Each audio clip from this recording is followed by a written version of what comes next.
Okay, 17.9 is all about the real estate transaction. So this is something that would affect both law practitioners, but also real estate practitioners.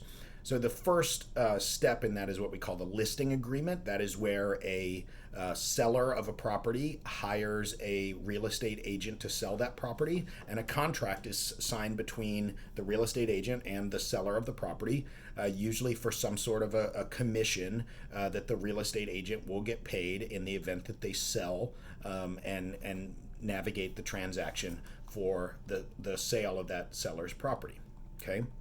On the other hand, there's what we call the purchase agreement, which could be presented by a party to the seller, the seller's agent, could be presented by a buyer's agent who would have a separate agreement with the buyer, to the seller, and it's essentially a proposed contract, and then when signed, a ratified contract for the purchase of the property. It's an offer to purchase. There's usually everything that would need to be involved in a normal contract before there's acceptance. There's going to be names and marital status of the sellers, same for the buyers, addresses of the parties, the legal description, and the common description, personal property that would be included, right? Do the appliances come with it? Do they not?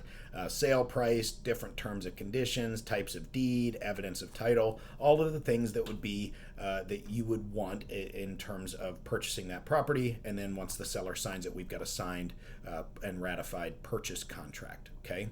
There's also going to be financing arrangements because most people can't afford to just spend cash on a house. So there's going to be different clauses in that contract that talk about, okay, are you getting a mortgage? Well, great. A mortgage is a loan to buy a property, and that loan puts, that bank who gives you that money to buy the property puts a lien on the house. Okay.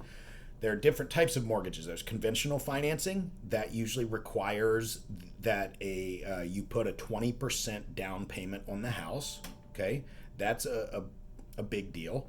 That's a lot of money. Most normal people can't come up with, at least younger in their lives, with 20% of a down payment for a house. So, but in order to do that, that's conventional financing. But then there's also government-backed loans, FHA, which is the Federal Housing Administration loans, and VA, the Veterans Affairs loan process. There's also the United States Department of Agriculture loan process, where those loans are backed by the government, and you need, for the VA loans and the USDA loans, usually 0% down payment.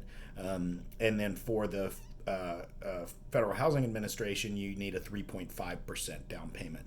And that's usually oftentimes first and second time home buyers that don't have as much cash to be able to put 20% down, but maybe they can come up with 3.5%. And the banks are able to give this out because the federal government guarantees that loan in the case that the buyer defaults on the loan or can't make the loan payments. The banks are more comfortable giving that money to somebody if they know that the federal government will be backing them up should the buyer not be able to continue with stuff, okay? There's going to be a loan application, so you have to, how good's your credit, how much do you make, what are your other debts, are you going to be able to pay this mortgage?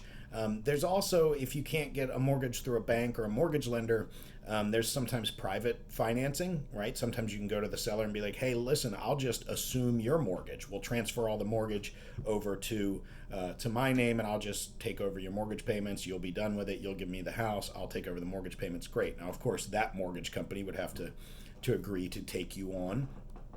Sometimes the owner can self-finance. They can say, listen, I'll sell it to you over time.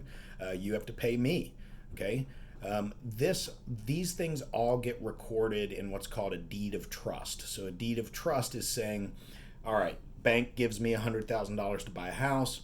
I pay 3.5%, which is $3,500 as a down payment.